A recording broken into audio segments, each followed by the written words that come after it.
야고보서 5장 7절로 11절입니다. 야고보서 5장 7절로 11절입니다. 그러므로 형제들아, 주께서 강림하시기까지 길이 참으라. 보라, 농부가 땅에서 나는 귀한 열매를 바라고 길이 참아 이른 비와 늦은 비를 기다리라니.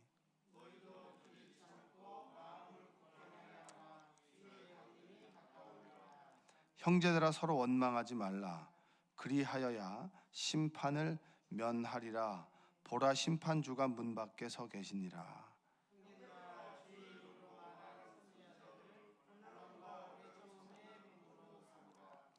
보라, 인내하는 자를 우리가 복되다 하나니 너희가 욥의 인내를 들었고 주께서 주신 결말을 보았거니와 주는 가장 자비하시고 긍휼히 여기시는 이시니라. 아멘. 오늘도 하나님의 은혜가 여러분의 삶 가운데 함께 하시기를 주님의 이름으로 축복합니다. 신앙생활은 기다림의 연속이죠. 그 기다림의 끝은 주님께서 다시 오심입니다. 우리는 다 주님께서 다시 오실 때까지를 늘 기다리고 바라고 소망하는 것이 제 그리스도인입니다. 예수님을 만나고 난 다음에 성경에서 말씀하신 것처럼 내가 다시 올 것이다. 다시 오실 때는 그냥 오시는 게 아니죠. 구원자로 오시는 것이 아니라 제 심판주로 오시게 되는데, 그래서 우리는 초림과 재림 사이를 살아가는 그런 그 기간을 살아가는 사람들입니다. 그래서 처음에 예수님께서 성육신하셔서 이 땅에 오심을 우리는 대부분의 사람들은 잘 몰랐습니다. 메시아를 기다렸고 목동들이 알았고, 그리고 소수의 사람들만 예수님께서 이 땅 위에 메시아로 오시는 것을 알았고, 대부분의 사람들은 부활 이후에 이분이 정말 그리스도겠구나, 메시아였구나 라고 하는 것을 알게 되었습니다. 그리고 승천하심으로 인해서 500여 명이 되는 사람들이 예수님의 승천하심을 보고, 그리고 그 승천하심을 본 사람들에 의해서 많은 사람들은 주님께서 다시 오실 때는 그냥 오시는 것이 아니구나, 이제 심판주로 오실 것이다 라고 하는 그런 믿음을 가지고 그 다시 오실 주님을 기다리며 그리고 기대하는 삶이 우리의 삶입니다. 어떤 사람이 기대할까요? 지금의 이 땅 위에 고난과 여러 가지 어려움과 고통 속에 있는 사람들, 또한 천국을 소망하며 이곳에서 천국의 맛을 보고 천국을 만들어가는 사람들이 예수님께서 다시 오심을 기다리는 것입니다. 여러분들도 천국을 소망하시나요? 예수님께서 다시 오심을 믿고 그리고 소망하며 기다리는 여러분들 되시기를 원합니다. 자, 길이 참는다. 7절에 보니까 한번 읽어볼게요. 그러므로 형제들아, 주께서 강림하시기까지 길이 참으라. 보라, 농부가 땅에서 나는 귀한 열매를 바라고 길이 참아 이른 비와 늦은 비를 기다리나니. 자, 길이 참으라 라고 하는 것은 기다려라 라고 하는 말입니다. 그 기다림을 이야기하면서 꼭 이야기하는 게 이른 비와 늦은 비입니다. 이른 비와 늦은 비. 이른 비와 늦은 비.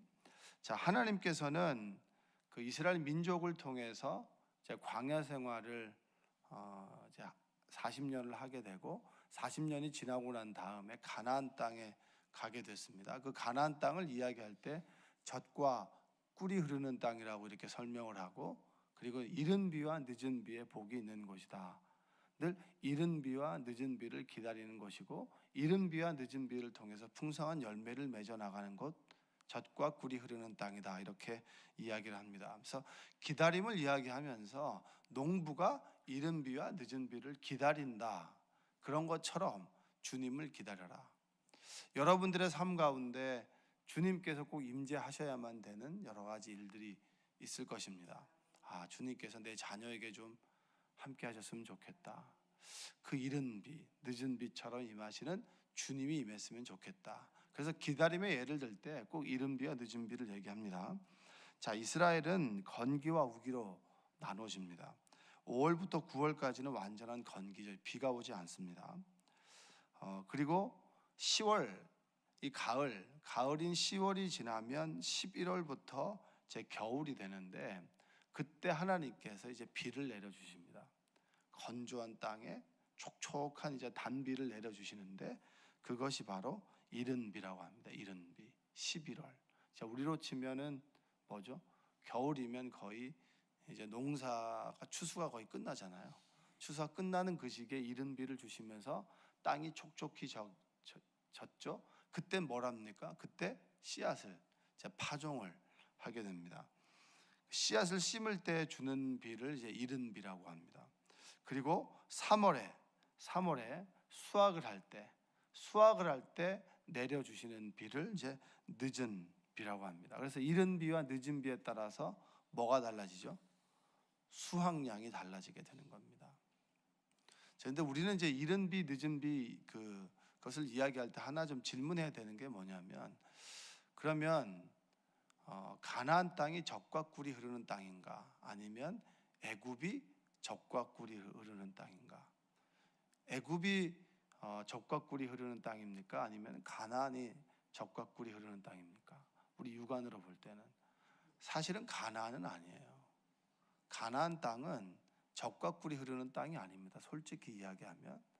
왜냐하면 거기는 물을 길어다 쓸 수 있는 그런 여러 가지 어려움이 있는 것입니다. 사해는 그 표면보다 한 400m 아래에 있고요. 그다음 갈릴리 그 물도 한 200m 아래에 있는 거예요. 그럼 200m 아래에 있는 그 물을 끌어다가 농사 지을 때마다 쓰기가 좋을까요, 어려울까요? 거기는 물을 길어다 쓸 수가 없어요. 그런데 우리는 애굽을 알죠. 애굽은 나일강이 넘치면 거기가 정말 물로 싹 토대가 된, 농사의 토대가 되는 물이 늘 범람하는 곳이고, 그리고 뭔가 수로를 가지고 물을 길어다 쓰기에는 너무 좋은 곳은 사실은 애굽이지, 나일강 부근이지, 이 광야를 지난 그 가나안 땅은 젖과 꿀이 흐르는 땅이 아닙니다. 그런데 성경은 애굽을 젖과 꿀이 흐르는 땅이라고 얘기하지 않아요. 애굽을 지나 광야를 지나 젖과 꿀이 흐르는 가나안으로 가라고 이야기를 합니다. 왜냐하면 하나님께서 필요에 따라 필요할 때마다 이른 비와 늦은 비를 주기 때문에 물 걱정할 필요가 없는 곳이 바로 가나안 땅이에요. 그러니까 우리가 분명히 알아야 돼요. 가나안 땅이, 우리 광야를 지나서 가나안 땅에 간 곳은 우리가 뭔지를 해도 우리가 육안으로 볼 때 젖과 꿀이 흐르는 땅과는 좀 다른 의미를 가지고 있습니다. 예레미야 2장 13절에 보면 이런 말씀이 있어요. 내 백성이 두 가지 악을 행하였다. 백성이 두 가지 악을 행했습니다. 예레미야는 남유다가 무너질 때 눈물 흘리면서 여러분 항복하십시오. 하나님의 뜻은 이제 나라를 바벨론에게 내어주는 겁니다. 그러나 70년 후에 다시 돌아옵니다. 그걸 끊임없이 눈물로 말했던 선지자가 예레미야입니다. 그가 이 얘기를 한 거예요. 내 백성이 두 가지 악을 행하였나니 곧 그들이 생수의 근원되는 나를 버린 것. 그들이 나를 버렸다. 두 번째는 뭘 얘기하냐면 스스로 웅덩이를 판 것인데 그것은 물을 가두지 못할 터진 웅덩이들이니라. 이게 이해가 잘 안 되시잖아요. 그들이 구덩이를 팠다는 거예요. 구덩이를 왜 팠을까요? 이른 비와 늦은 비, 그것을 기다리기보다는 내 힘으로 농사를 하겠다는 거예요. 그러니까 웅덩이를 팠습니다. 웅덩이를 파가지고 물을 가둬두고 필요할 때마다 이른 비 늦은 비가 아니라 하나님이 주신 비를 기다리기보다는 필요할 때마다 내가 쓰겠다는 거예요. 그래서 웅덩이를 판 것이 하나님 보시기에는 두 가지 악 중에 대단한, 하나님을 버린 것만큼 스스로의 인생을 내 힘으로 살아가려고 하고 필요할 때마다 하나님을 소망하고 기다리는 것이 아니라 내 뜻과 내 계획대로 살아가는 것입니다. 그런데 신명기에 뭐라고 얘기하는 줄 아세요? 신명기 11장 11절과 12절에 보면, 잘 들어보세요. 너희가 건너가서 차지할 땅은, 신명기는 바로 모압 평지 앞에서 모세가 마지막 설교잖아요. 가나안 땅 들어가기 전에 모세를 통해서 이 땅이 어떤 땅인지를 말씀해 주시는 겁니다. 너희가 건너가서 차지할 땅은 산과 골짜기가 있어서 하늘에서 내리는 비를 흡수하는 땅이요. 물을 어떻게 한다고요? 물을 다 흡수한 다음에 가둬둘 수 있는 거예요, 없는 거예요? 그러니까 물이 내리는 족족 이 지표면 아래로 쭉쭉 내려가니까 그 물이 갈릴리 바다 그 물줄기를 쭉 따라가지고 뭘 갑니까? 사해로 다 빠지는 물인 거예요. 그러니까 물을 이 땅 자체는 가둬둘 수가 없는 거예요.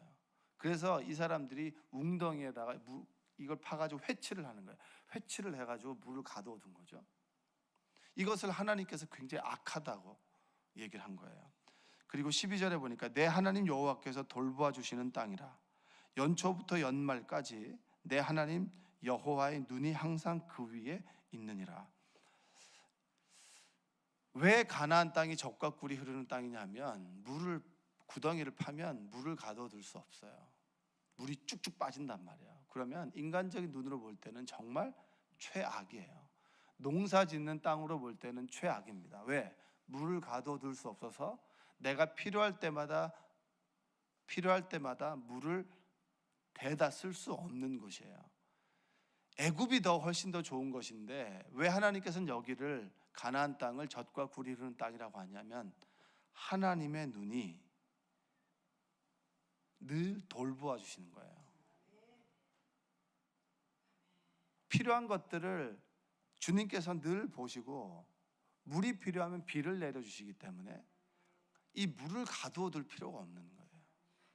이 가나안 땅은 하나님께서 돌보아 주시는 땅이기 때문에 내가 믿음을 가지고 내가 하는 일 가운데 하나님의 보호하심이 있고 하나님의 인도하심이 있어서 늘 하나님을 간구하고 소망하면 하나님께서 늘 지키고 보호해 주시고 그리고 돌보아 주시는 곳이기 때문에 이곳을 젖과 꿀이 흐르는 땅이라고 얘기를 하는 겁니다.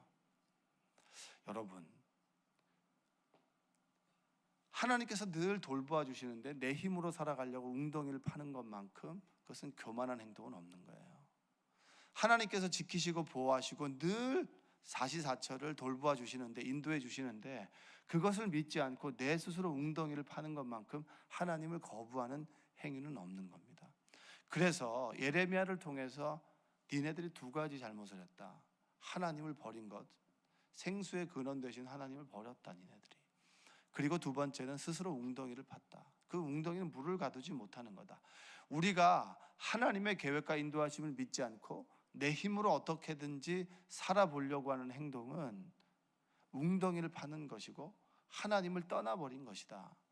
가나안 땅에서 웅덩이를 파고 하나님을 떠나버린 것만큼 어리석은 것이 없고 그럴 때 너희들에게 남는 것은 나라를 빼앗기고 너희들이 가장 중요한 삶의 터전을 빼앗긴 것이다 라고 얘기를 하는 겁니다. 자, 왜 이 얘기를 하면서 기다리라고 얘기를 할까요? 여러분, 우리는 내 삶에 처한 처소와 상황과 여건이 아무리 보아도 다른 사람과 비교했을 때 다른 사람 육안으로 볼 때는 애굽이에요. 정말 좋은 조건을 가지고 있어요. 조금만 하면 물을 대다 쓸 수 있고 비옥한 그리고 우리 육안으로 볼 때는 너무나 좋은 환경과 여건을 가지고 있어요. 근데 나는 되게 척박하단 말이에요. 척박해요. 내 힘으로 해도 자꾸 비가 새니까 이거는 정말 어떻게 보면 내가 노력해도 성과가 없는 너무나 척박하고 힘든 상황과 여건 가운데 살아갑니다. 그런데 하나님께서는 좋은 환경을 젖과 꿀이 흐르는 가나안이라고 하지 않고 이 척박한 이곳, 내가 열심히 웅덩이를 파도 물이 흡수가 되어서 늘 물이 빠지고 원점으로 돌아가는 내가 하는 수고와 그리고 내가 하는 내 힘으로 살아가려는 모든 노력이 숲으로 돌아가는 그곳을 하나님께서 가나안 땅이라고 얘기하는 것은 그곳에서는 늘 하나님을 쳐다봐야 된단 말이에요. 할렐루야. 하나님이 없이는 단 하루도 살아갈 수 없고 하나님의 은혜를 기다리지 않고는 단 하루의 소망도 가질 수 없는 그곳이 가나안이라고 얘기를 하는 거예요. 우리는 어떻게 보면 가나안 땅을 살아가는 사람들입니다. 광야를 살아간다라고 얘기하지만 광야는 가나안 땅에 살아가기 위한 준비죠. 우리가 광야의 삶을 살아간다라고 했을 때 우리에게 있어서 가나안은 뭐냐면 아무 걱정이 없는 것이에요. 그런데 성경은 가나안 땅을 그렇게 얘기해 주지 않습니다. 정복을 해야 되고요. 그래서 천국은 뭐라 그랬죠? 침노하는 자의 것이라고 하지 않았습니까? 하나님께서 주신 가나안 땅은 싸워서 얻는 것이지, 끊임없이 믿음을 가지고 기다리며 소망을 가지고 믿음으로 살아갈 때 우리 안에 기쁨과 소망이 있는 것이지, 천국이 임하는 것이지, 그냥 가만히 앉아서 감나무 밑에서 입을 벌리고 있으면 감이 떨어지듯이 그런 곳은 가나안이라고 성경은 얘기하지 않아요. 우리가 잘못 알고 있는 것들이 몇 가지가 있습니다. 이 가나안 땅에서는 철저하게 믿음을 가지고 주님의 돌보심을, 그 믿음이라고 하는 것은 주님의 돌보심이 있고 내 손으로 수고한 것은 비를 흡수하여서 쓸모가 없는 것이다. 주님께서 나에게 말씀하시는 대로 믿음 가지고 하나님의 인도하심이 이른 비와 늦은 비처럼 나에게 임할 것이다. 하나님께서 내가 먹고 사는 것에 대한 걱정하지 말고 너희는 먼저 그의 나라와 의를 구하면 내가 이 모든 것을 너희에게 더해 주시겠다라고 하는 말씀을 믿고 내 유익을 추구하는 것이 아니라 하나님의 말씀에 순종하고 하나님께서 나에게 이제까지 보여주신 그런 그분의 성품, 그분께서 나에게 함께 하신 그 역사하심을 신뢰할 때 우리 안에 그 믿음을 가지고 살아갈 때 가나안 땅은 젖과 꿀이 흐르는 거예요. 그 젖과 꿀이 흐르는 건 뭡니까? 내가 파종하면 하나님께 때에 따라 비를 내려주시는 겁니다.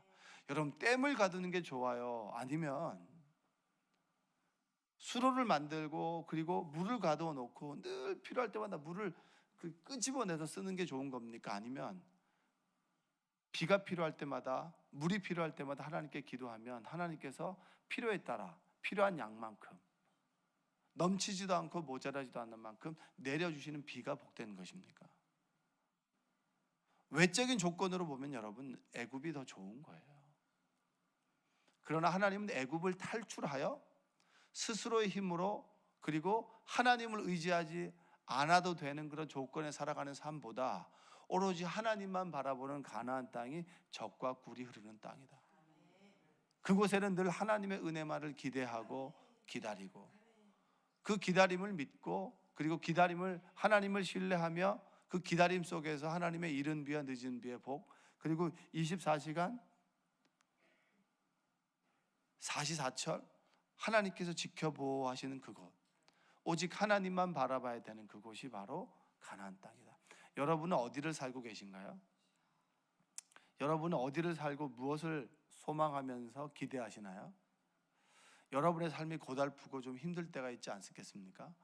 왜 나는 이렇게 피곤하게 살아야 되나? 나는 왜 이렇게 새벽 기도를 맨날 해야 되나? 그렇게 생각하지 않으세요?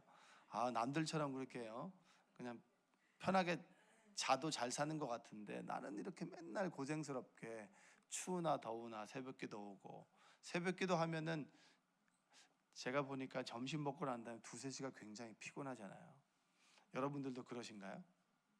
아침 낮에라도 많이 피곤하죠. 아침 낮에라도 이제 노근합니다.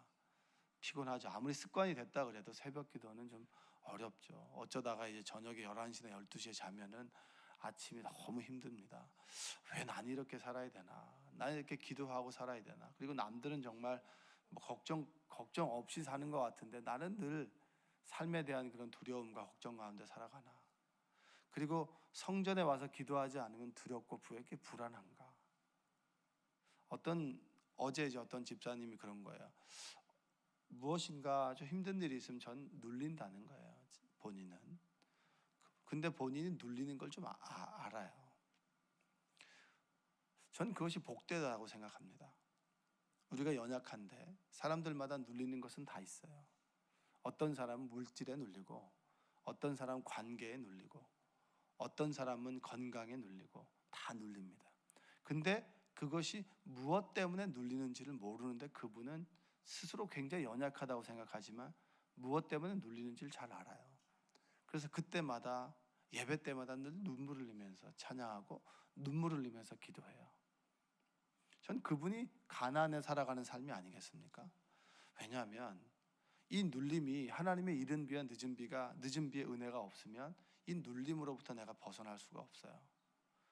너무 근심과 걱정이 많아서 정말 주님을 바라보지 않고는, 주님의 은혜 없이는, 주님의 이른 비와 늦은 비의 은혜 없이는 살아갈 수가 없어요. 그분은 가나안 땅을 살고 있어요. 가장 복된 곳, 하나님이 부르신 곳, 하나님을 바라봐야만 평안과 기쁨이 있고 하루를 살아갈 수 있는 소망이 있는 곳, 여러분 그것이 가나안입니다. 가나안의 삶은 기다림이에요. 하나님의 이른 비와 늦은 비를 기다리는 거죠. 그게 바로 믿음입니다. 여러분, 그리스도인들과 그리고 그리스도인이 아닌 사람들도 기다림은 똑같아요. 그런데 우리가 그 기다림의 시간 동안 잊어버리지 말고 끝까지 간직해야 되는 것은 하나님에 대한 믿음입니다. 내가 주님을 바라보면 주님께서 이른 비와 늦은 비에 은혜를 베풀어 주신다. 할렐루야. 자, 따라서 해볼까? 하나님은 믿음으로 기다리는 자에게 이른 비와 늦은 비의 은혜를 주신다. 여러분, 늘 고백하며 살아가는 여러분들 되시기 원합니다. 야고보는 그 얘기를 하는 거예요. 우리가 지금 가나안 땅에 살고 있지 않니? 힘들고 어렵다. 하나님의 베들레헴에 살면서도 베들레헴에도 흉년이 있었다. 가나안 땅에도 흉년이 있을 수 있다. 그러나 중요한 것은 하나님의 이른 비와 늦은 비의 은혜를 믿고 소망해라. 이제까지 나의 삶을 인도해 주셨던 그 하나님의 은혜가 앞으로 지금의 삶도 이끌어갈 것이다. 그 믿음을 가지고 포기하지 말고 하나님의 은혜를 기다려라. 여러분이 살아가고 있는 삶의 현장이 내가 예수님을 믿는데도 왜 이렇게 힘든가, 어려운가, 그리고 고난의 연속인가, 그리고 눈물로 밤을 지새는 분도 계시고, 때로 그 밤을 지나서 그 고통이 언제였는지 기억이 나지 않는 그런 분도 계실 겁니다. 기억이 나지 않고 그리고 하나님을 믿고 살아가는 삶은 어느 순간에 보면 나에게 간절함이 사라진 거죠. 그때는 정말 하나님 없으면 단 하루도 살아갈 수 없을 만큼 간절했는데, 그 고통을 지나니까 그 여자분들이 출산하고 나면, 첫째를 낳고 난 다음에 둘째를 낳을 수 있는 그런 가장 큰 힘은 아마도 망각 아닐까요? 망각. 그 고통을 좀 망각하니까. 그 뱃속에 10달 동안 있을 때 그 입덧할 때 그 고통도, 그리고 아이를 출산할 때 그 고통도 정말 망각하게 됐을 때 둘째를 낳지 않겠습니까? 똑같이 우리도 하나님의 은혜를 망각할 때가 있잖아요. 그때 나는 지금 어디서 있는가? 나는 지금 애굽에 있는가? 내 힘으로 그리고 하나님을 의지하지 않고도 잘 살아갈 수 있다고 생각하면, 여러분, 우리는 가나안에 있다고 생각하지만 실상은 애굽입니다. 그런데 내가 정말 하나님 없이는 살아갈 수 없고 하나님께 조금이라도 기도하지 않는다면, 그분 안에 주시는 평안과 기쁨이 없다면 내가 살아갈 수 없어 라고 느낀다면 우리는 가나안에 있는 거예요. 그 가나안의 소망을 가지고, 그리고 이른 비와 늦은 비에 하나님의 은혜를 기다리며 구름 기둥과 불 기둥으로 인도하셨던 그 하나님, 그리고 하나님을 향한 믿음대로 심는 대로 거둔다라고 했던 그 소망을 가지고 오늘 하루도 주님께서 다시 오심을 기다리며, 주님의 은혜를 기다리며, 주님의 인도하심을 기다리며 소망하며 살아가시는 여러분 되시기를 주님의 이름으로 축원드립니다. 기도하겠습니다. 사랑과 은혜가 풍성하신 아버지 하나님, 감사합니다. 날마다 연약하여 하나님 없이는 하루도 살아갈 수 없다고 고백했지만, 삶의 문제가 풀어지면 다시 우리는 애굽으로 돌아갑니다. 하나님 없어도, 간절함이 없어도, 하나님의 임재에 대한 기대 없어도 잘 살 수 있을 것만 같은 그런 마음 속에 하나님을 부르짖지 않고 살아갈 때가 있습니다. 주님, 내가 가나안에 있는데, 주님을 기다리고 소망해야 되는데, 이른 비와 늦은 비의 은혜를 사모해야 되는데, 그 간절함이 사라졌다면, 그 기다림이 없다면 주여 용서하여 주시옵소서. 우리에게 하나님께서 주시는 이른 비와 늦은 비의 은혜를 허락하여 주시고, 그 은혜를 기다리며 기도하며, 그리고 하나님 한 분만을 바라보는 믿음을 허락하여 주시옵소서. 세상에서 살아갈 때 믿음 잃지 않길 원합니다. 그러나 하나님을 보지 않고도 잘 살아갈 것만 같은 교만함이 나를 앞설 때 하나님께서 말씀으로 깨우쳐 주시고 성령께서 우리를 인도하여 주셔서 날마다 주님의 오심을 기다리며 이곳에서 천국을 소망하고 그리고 날마다 희망 잃지 않고 살아가는 우리 성도들 될 수 있도록 주님 도와 주시옵소서. 어제는 수학 능력 시험이 있었습니다. 잘 본 친구들도 있지만 노력한 만큼 정말 좋은 결과가 나지 않아 속상해하는 우리 아이들도 있습니다. 주님 그들에게 하나님의 이른 비와 늦은 비의 은혜를 허락하여 주셔서 그들의 삶을 인도하여 주시고 그리고 세상에서 살아갈 때 하나님을 믿어야만 살아갈 수 있다라고 하는 것들을 깨달을 수 있도록 주님 도와주시옵소서. 세상이 내 힘으로 살아가기에 만만치 않고 세상이 내 힘으로 살아갈 만한 그런 세상이 아니라고 하는 것들을 깨닫는 그런 지혜를 허락하여 주시옵소서. 예수님의 이름으로 기도합니다. 아멘.